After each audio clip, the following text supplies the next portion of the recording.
In the city of Charleston, South Carolina, nestled among cobblestone streets and historic mansions, lived the Prescott family, esteemed, envied, and utterly hollow.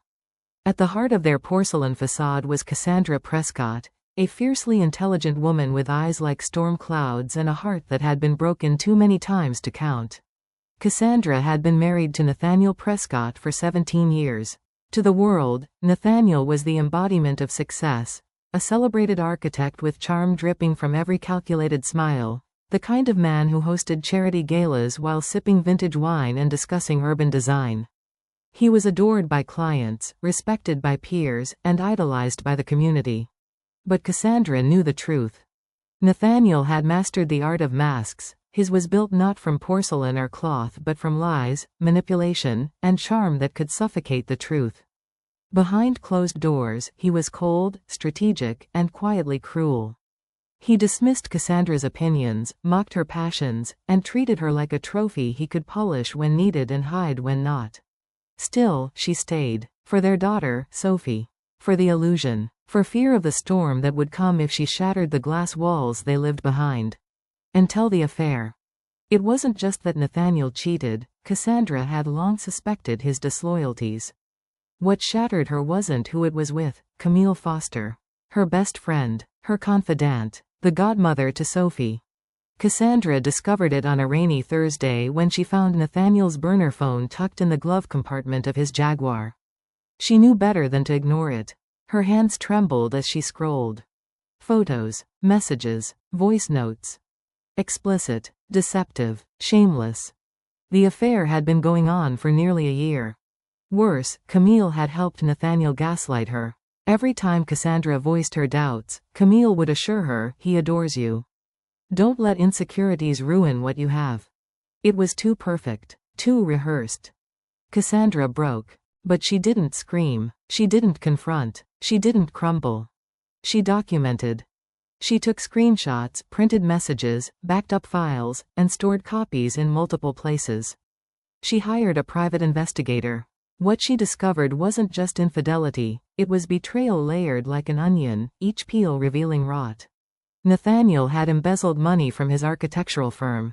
Camille had posed as a consultant and siphoned funds through shell companies. Their affair was more than physical, it was criminal. Cassandra felt something ignite in her. Not rage, not heartbreak.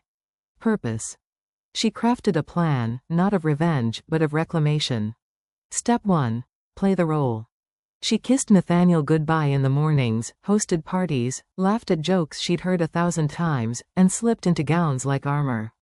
She met with Camille for brunch and feigned oblivion. Meanwhile, she gathered allies, quietly. Her lawyer, Meredith Clay, a former college roommate with a spine of steel. A tech-savvy librarian named Drew who had a knack for digital forensics. An old journalism professor, Elise, who taught her how to tell a story so potent, it couldn't be ignored. Step 2. Control the narrative.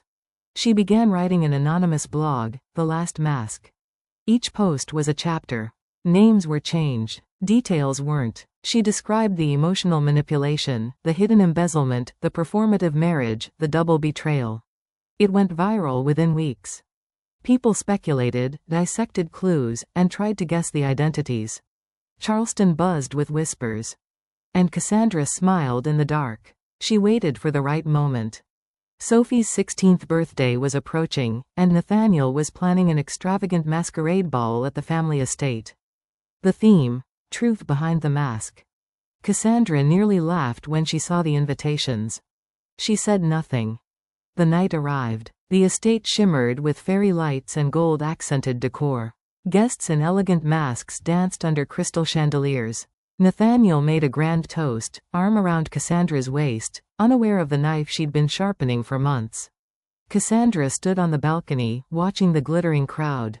Then she stepped forward and clinked her glass. "Ladies and gentlemen," she said, her voice amplified through hidden speakers.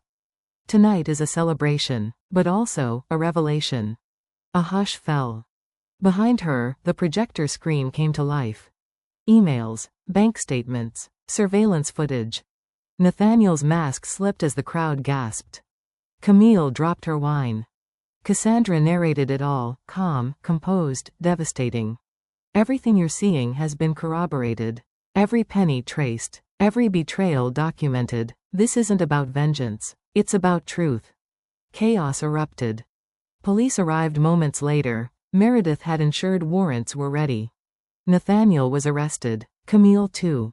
The masquerade ended with flashing lights and shattered illusions. The news spread like wildfire.